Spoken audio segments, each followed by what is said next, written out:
All right, all right, all right. We're still drawing. Wait, first a couple of things. All right, so this is page 7 that we finished. And one of the things I said I would do is take this page, take this page and we're going to put it on Instagram. And there's a little trick to this. We're going to copy the canvas. Instagram requires a certain set of dimensions. So this particular canvas is 2160 by 2700. That's the landscape canvas or the portrait size canvas that works in Instagram. If you don't use these dimensions and you post something that's more comic dimensions, it will chop off the top and bottom and you'll be very sad, or at least the bottom. So I made this particular canvas. I made it the first one in the list. And here, let's copy what we got, copy the canvas, and then paste it in. And you can see it ends up with these sort of extra wide margins on the side. But the benefit of this is once you do that, you can click Share and JPEG and send it right to Instagram as a post. Write a caption or as escape. Right? And I could put tags and hashtags and stuff like that. Indie comics. Oh, if I could spell it.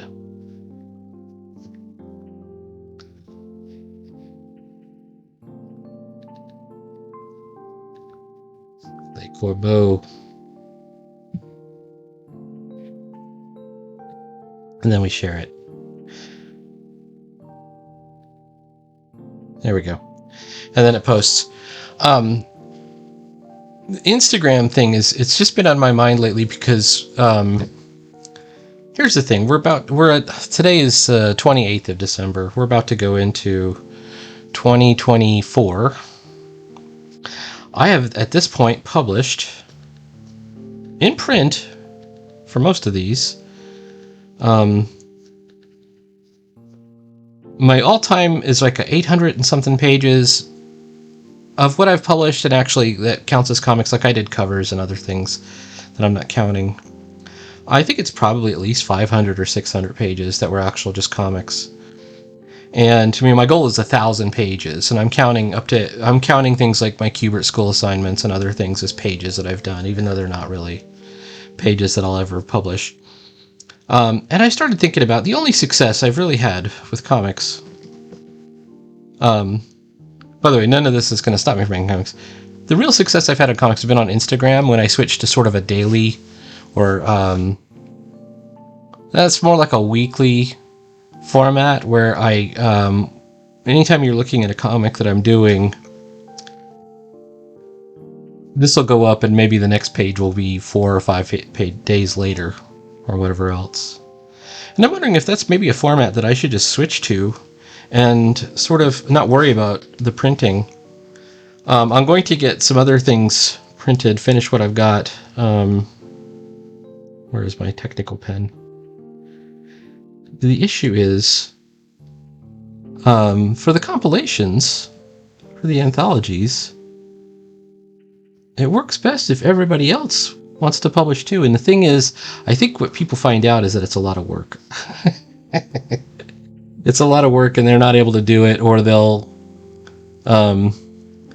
what I heard Ed Piskor called powdering out on a video one time. He said I was powdering out.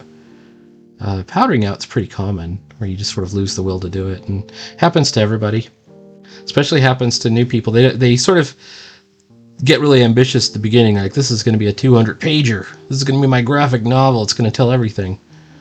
And then they find out, how much work it is, and there's I don't think I'm even going to get into the real inking on this page at all today. I think I'm going to do some more refining of the roughs.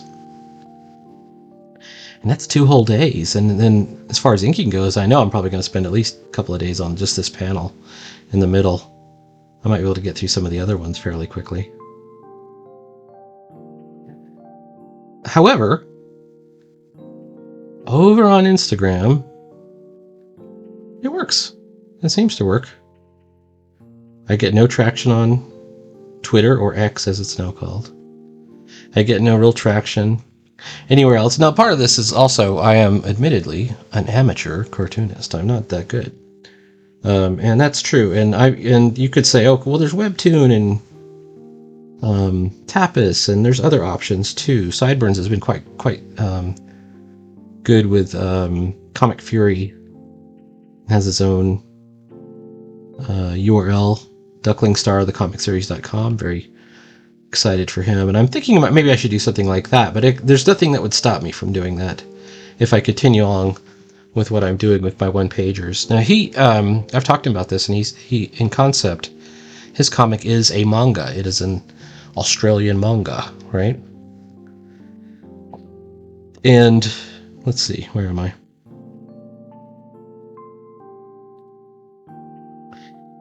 So this is me refining.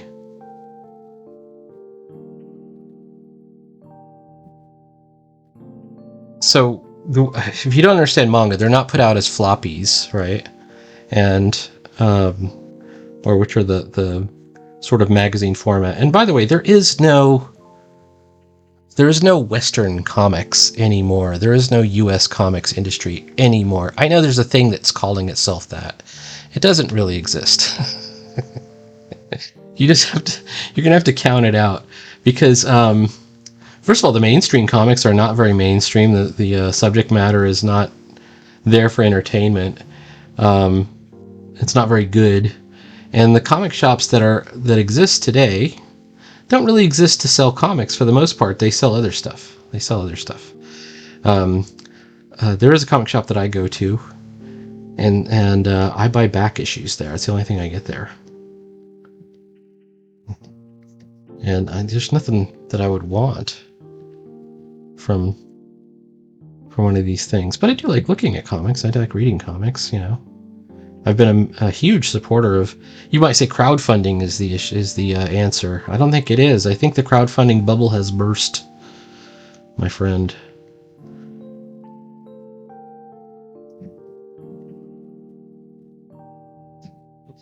I think it has. You had either. So we look at who are the successful crowdfunders. Well, they're all ex-pros, you know.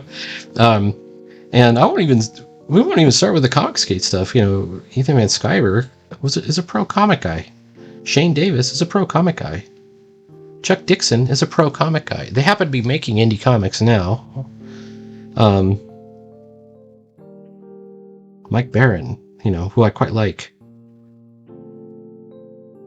They're all pros, you know. Billy Tucci, pro comics guy. Even though Billy Tucci's kind of his base, she is totally an indie comic, but he's a pro. He's a pro, man. Ain't no way he's not a pro.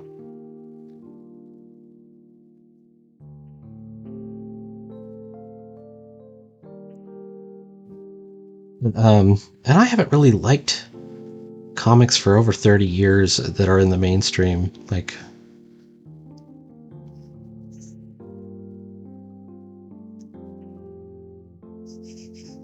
I remember getting an issue of, I think it was Avengers with Count Nefaria and the Wasp, somehow getting turned into an actual wasp or something like that. And I was like, what the hell is going on? This is the 90s. I think it was 1990. It must have been 1995 or so. Might have been 1996. It's just unreadable. Might have been Count Vortex. For some reason, I think it was Nefaria. I just remember that it just was totally unreadable. And everything was done with these sort of digital gradients, and I was like, this is, no thank you. I did like, well, this is a blast from the past. I liked, at the time, the Green Goblin comic that they did when Green Goblin becomes a superhero for a while. It's like a teenage superhero. I thought that kind of captured some of the magic of the original Spider-Man to me.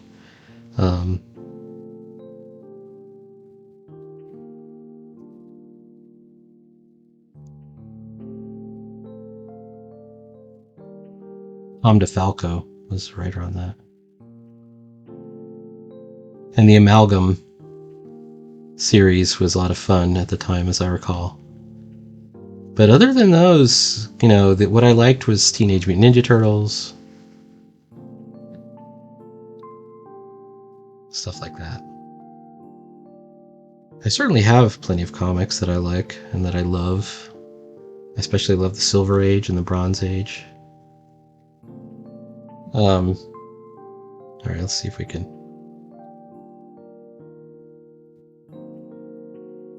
tighten up some of these lines here.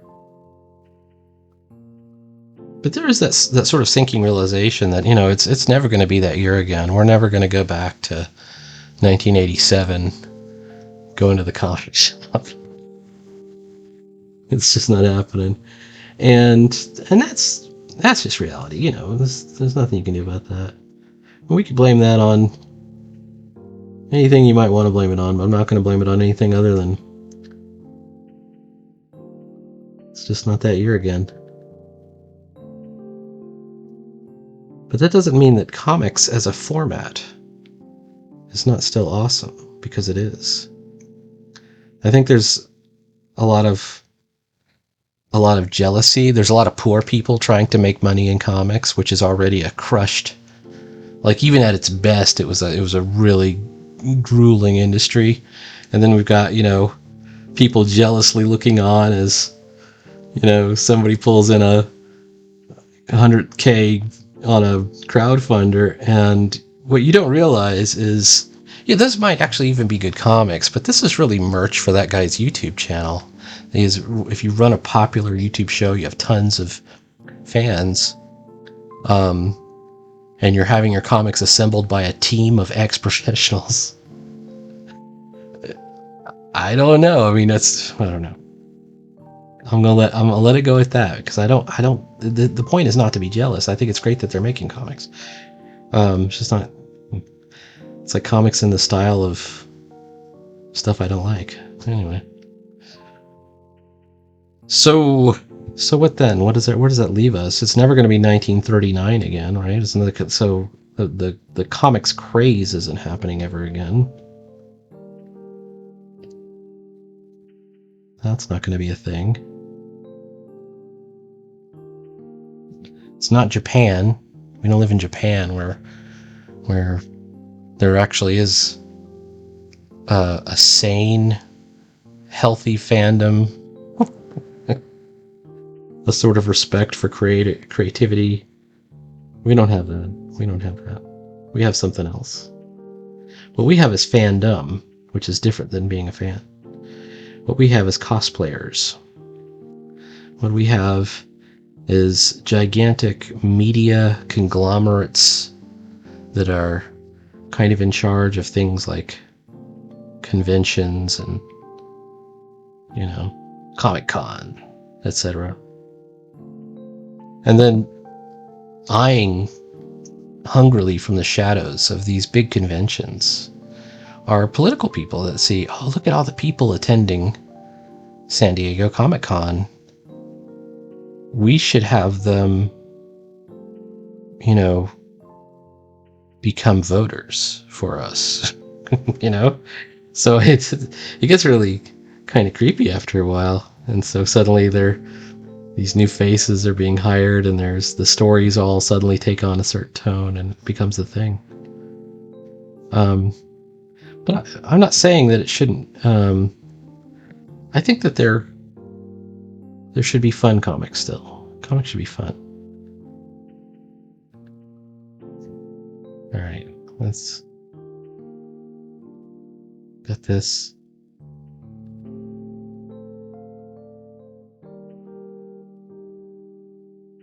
She's hiding around the corner here.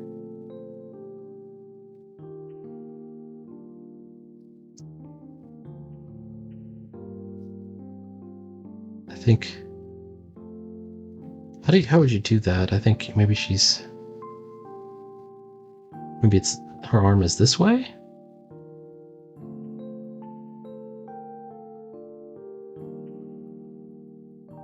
Maybe.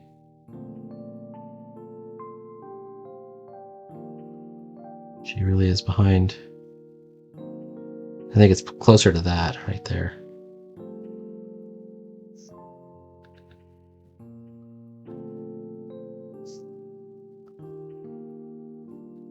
Yeah, and meanwhile, I want to write a comic about giant gorilla robots that are going to invade and,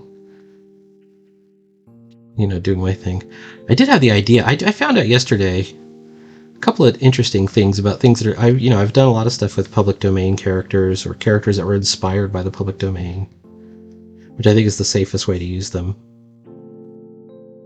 And Pete the cat is now in the public domain and has been for actually a little bit. Do you know who Pete the cat is? If I go over here and I search Pete the cat. Disney. This guy. This guy's in the public domain. He's a bad guy, obviously. And then starting in 2025,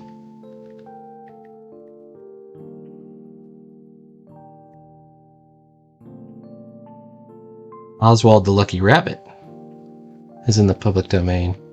And I had a funny idea, to me anyways. And now I'm going to do the snow globe one. Think about this. I might actually combine this. Okay. Rather than use the word Pete, because my name's Peter already. What if we call the cat Rex, and then we'll have Oswald be called Oz, and it'll be called Oz and Rex, Z and X, and then we'll use the plot from the snow globe, right? So Pete will be the bad guy, and then Oz is the character that ends up in the snow globe. So it'll just be called Oz and Rex. It'll be the comic, and it'll be done sort of cartoon style.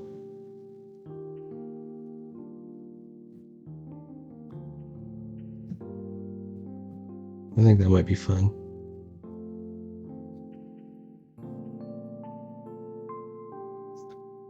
There's some steam coming up and they're fueling it up. Maybe there's like a scaffold over here for this robot.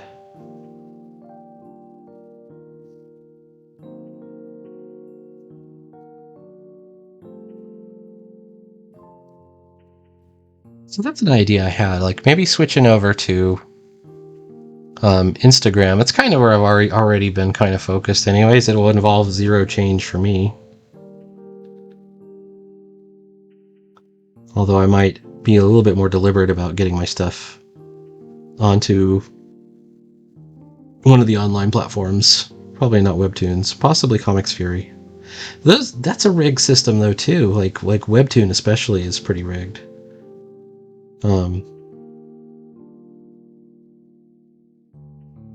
Like you can't be in a regular one. What you can do is you can be on something called Webtoon Canvas. And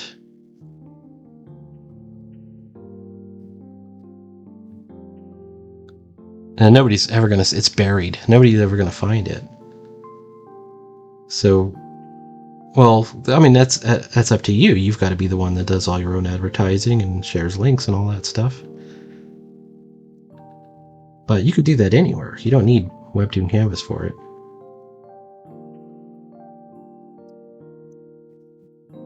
Some people have been using Substack. I think Odysseus has been setting up a Substack. He has an idea for it. I think he's got a good plan. I think he's a bit premature, and that he probably needs to develop his craft a little bit more. But if he can pull it off, good for him. I think it's a cool idea. And suggestions like you need to develop your craft more. I mean, it's a personal choice there. Whoops! Hey, what's going on here? Maybe you are perfectly happy with it. I've always gone under the assumption that the market is what decides on when it's ready to actually like start paying for something, and that I'm not there. Come on, man, what's going on here? Perhaps it's this. Perhaps it became unlinked. It's not this.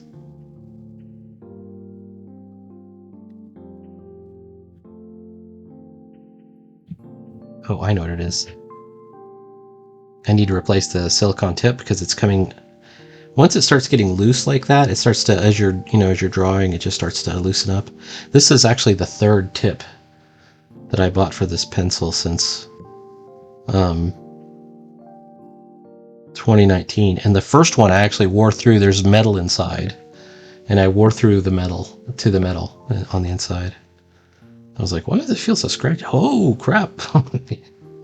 Whoa, bro. Okay. This corridor is going to be a real pain, I can already tell.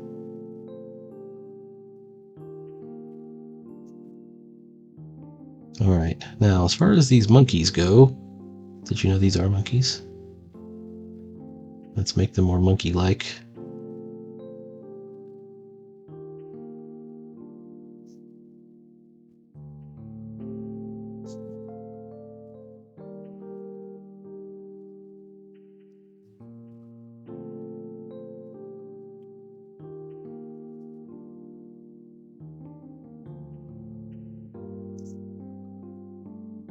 Alright.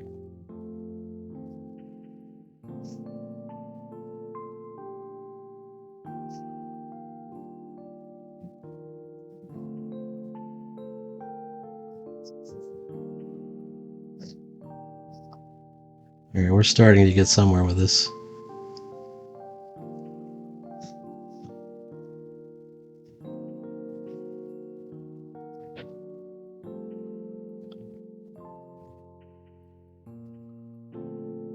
But anyhow, I think it all goes back to this sort of, what I freely admit is a bit of a cargo cult. I'm going to make these venerated objects called comic books, but there's no audience that's truly out there. There's a couple of people I kind of like them, and I'm sure there's people that want to support me.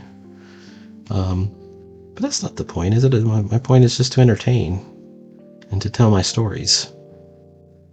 So in that way, the way I rationalize it, I could keep making comics forever, even if nobody reads them, right? That's fine. I'm totally cool with that, actually. I was so offended one time when one of the let's call them less intellectual characters. It's like, they're not trying to sell comics, so why are they trying to make comics? Specifically talking about me, and I was like, what effing business is it of yours, man? None whatsoever.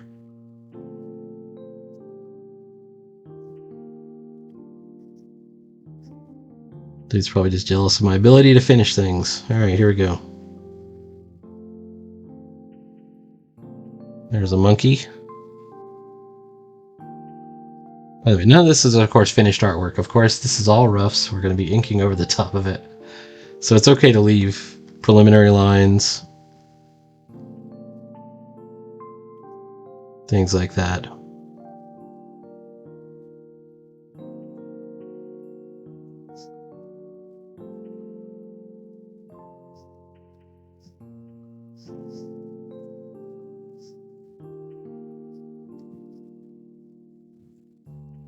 There's our Ape Legion scientist number 2.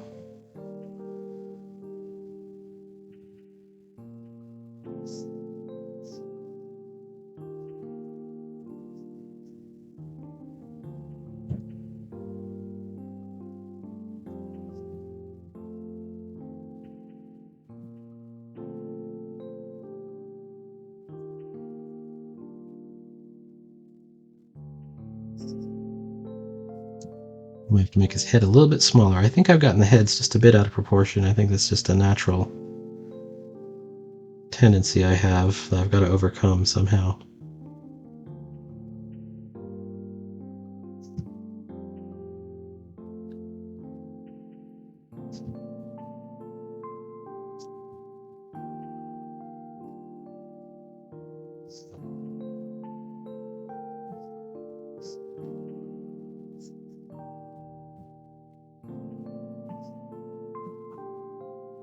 This guy is going to be pointing off stage here,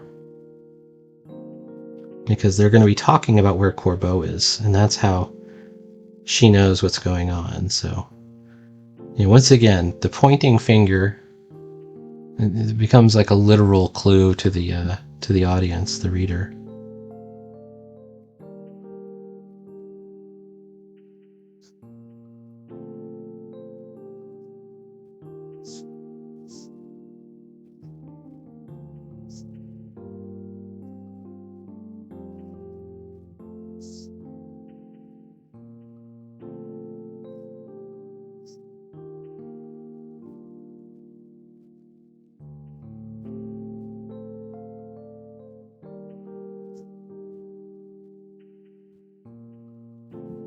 Totally just estimates of where the perspective lines might be. Then we're gonna have some kind of big apparatus here, some kind of machine. I was watching myself draw this on the video from yesterday while I was at work today, and I realized, oh, nothing's straight, nothing's lined up. Yeah. Oh, that's the other thing. I work full time, man. I have another completely non-art or comics related job that I do fine at, and so I don't need to do this. And I don't do it because I'm desperately seeking to be paid. If I needed money, man, I'd get a job.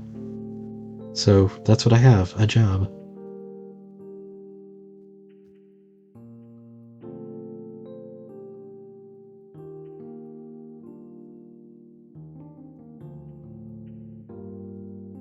This is the closest of the gorilla robots, so it's going to have the most detailed face.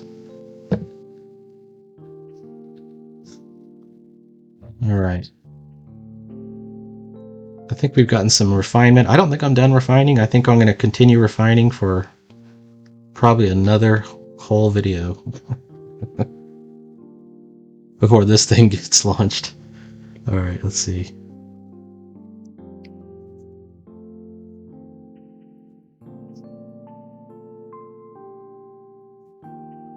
Knee goes in front of that right there.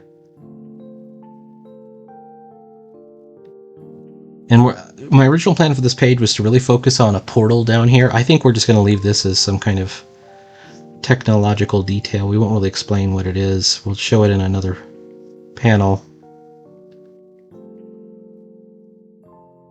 You know, maybe she looks at it and then we have a panel just for it, where she says, that must be it, or something like that. You got to continuously like feed clues to the reader. All right. I think I've got a really lame pose on this dude. Or I think I need to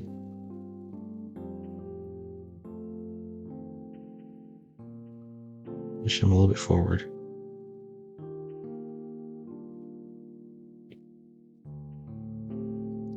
So her hiding spot, her vantage point, is above these guys. It's above the floor, but below these guys who are tall, big, giant robots. All right.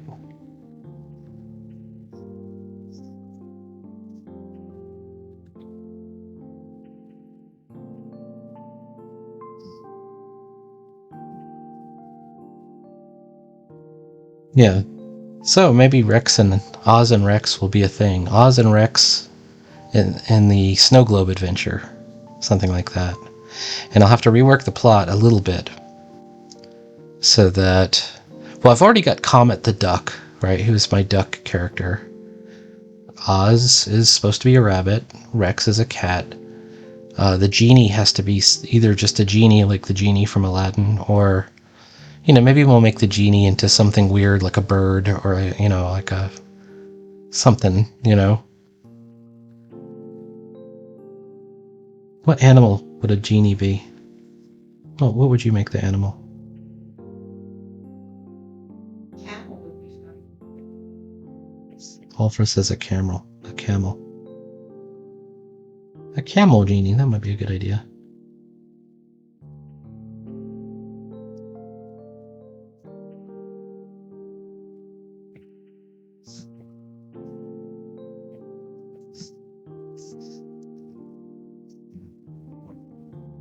And then there'll be all kinds of other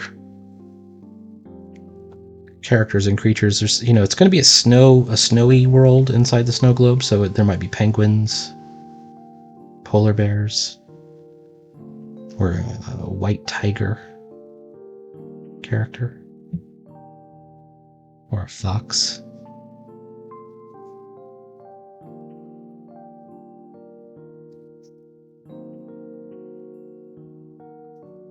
They all lend different nuance. Yeah. All kinds of animal characters. I kind of like doing those. They're a lot of fun. It's very relaxing too because you don't have to worry as hard about details. Everything still has to be in proportion and drawn with a sense of three-dimensionality and weight and all that stuff, but it is a bit easier in certain ways. So we'll see. I am a big fan of the Floyd Gottfredson, especially Disney comics. I know Carl Barks is the GOAT, but Floyd Gottfredson is my real inspiration.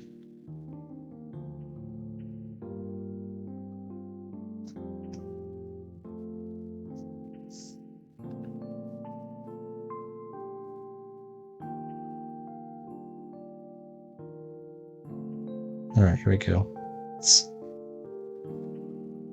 All right, I think we're at 30 minutes.